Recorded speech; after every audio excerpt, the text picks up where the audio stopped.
तो चलिए आज का सवाल है, ए की कार्य क्षमता बी की कार्य क्षमता की 3 गुनी है। दोनों मिलकर किसी कार्य को 60 दिन में पूरा कर सकते हैं, तो अकेला ए कार्य कितने दिनों में समाप्त कर लेगा। तो देखिए यहाँ ए और बी है, यहाँ मैं लिख रहा हूँ एक ए है और यहाँ पर एक बी है, और यहाँ लिखा है सवाल ए की कार्य क्षमता बी की कार्य क्षमता की 3 गुनी है। इसका मतलब जितना बी की कार्य क्षमता है उसका 3 गुना है ए की कार्य क्षमता।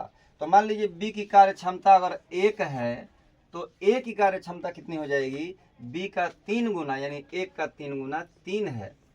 बात समझ में आ रही है कि अगर ए बी मान लीजिए 1 है तो इसका 3 गुना यानी कि ए हो जाएगा कितना, 3 हो जाएगा। ठीक है, अब टोटल वर्क हम निकाले, टोटल वर्क कितना हो रहा है, तो हम देखेंगे यह जो है टोटल वर्क दोनों मिलकर कार्य को कितने दिन में पूरा करते हैं, 60 दिन में पूरा करते हैं।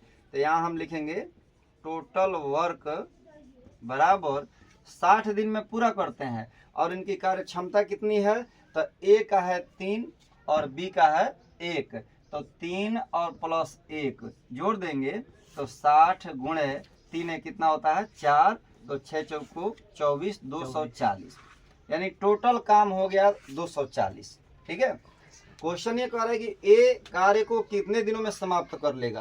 तो यहाँ पर ए कार्य को कितने दिन में समाप्त करेगा, तो ए की कार्य क्षमता कितनी है, 3 है, ए की कार्य क्षमता 3 है, तो कितने दिन में समाप्त करेगा, तो ए जो है समाप्त करेगा, ए कार्य को समाप्त करेगा कितने दिनों में, कार्य समाप्त करेगा, समाप्त अकेले करेगा। अब अकेले कितने दिनों में करेगा, तो टोटल कार्य हमारे पास है 240 और बट्टा नीचे लिखेंगे ए की जो कार्य क्षमता है, और ए की कार्य क्षमता क्या है 3 है, तो नीचे लिख देंगे 3, और 3 का अगर हम भाग करेंगे 240 में 3 × 24, यानी कि 80 दिनों में यह कार्य जो है समाप्त हो जाएगा। हमारा आंसर हो गया।